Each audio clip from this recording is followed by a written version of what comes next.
There are political decisions that are about complicated policy or nuanced, multi-factor decision making, and then there are other political decisions that are merely simple moral issues. Like, for example, we make sure that when hurricanes are coming, we put the money in place to help with disaster recovery and hurricane relief. FEMA is the agency, the federal agency, responsible for coordinating and managing hurricane recovery. A lot of people had never heard of FEMA before Hurricane Katrina and the absolutely disastrous federal government response to that hurricane in New Orleans. FEMA is an organization that does many different things. There are funds that are for FEMA, which are specifically for disaster recovery. But then there are also more sort of general funds for FEMA that go into infrastructure and training and readiness. But the big picture is that all of that money together is what funds the ongoing activities of FEMA, which is to help when emergencies take place. Just as a massive hurricane, Hurricane Florence, is bearing down on the southeast of the United States, we learned that the Trump administration decided to take nearly $10 million, $9.8 million, in funding from FEMA's budget and transfer it not to education, not to healthcare, not to who knows what, but to ICE, the organization that is involved in the deportation and separation and detention of immigrant and migrant children. We know about this because Democratic Senator Jeff Merkley has the documents, provided them to MSNBC's Rachel Maddow last night, who is making the point that the funds that were originally allocated to be for FEMA now could end up being used to lock up little kids in cages and internment camps. Now, it seems pretty cut and dry. It's a disgusting budget decision, but the Trump administration does have a defense. I'll tell you what it is, and then we'll think about whether it's a defense that makes sense.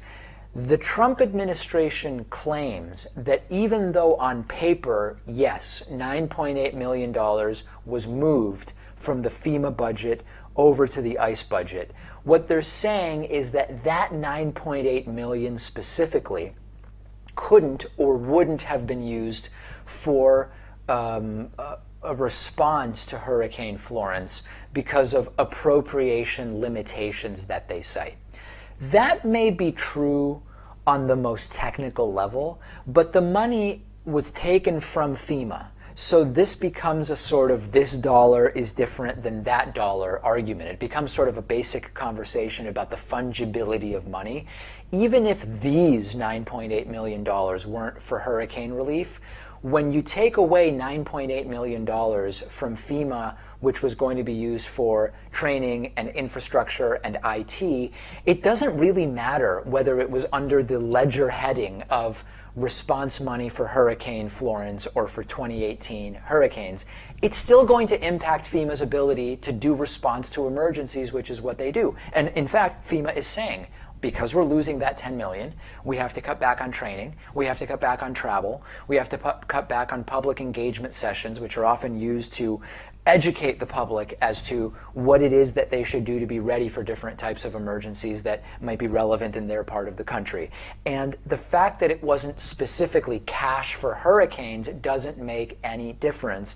And both DHS and FEMA officials, former DHS and FEMA officials, are saying, doesn't matter, this is bad for hurricane relief no matter what, no matter how it was earmarked. We are now at the start of hurricane season, and it does not matter what ledger heading was assigned to this money. This is a disaster, particularly given the disasters that FEMA has experienced over the last 10 and 15 years when it comes to hurricane response. Now, will Trump's base care? It's kind of an interesting question because on the one hand, we've had situations where there's been a disaster in a bluer area, or at least a part of the country represented by Democratic elected officials. And we've heard from both Republican voters in other parts of the country and Republican elected officials in other parts of the country that they need to pull themselves up for the bootstraps rather than waiting around for federal government handouts.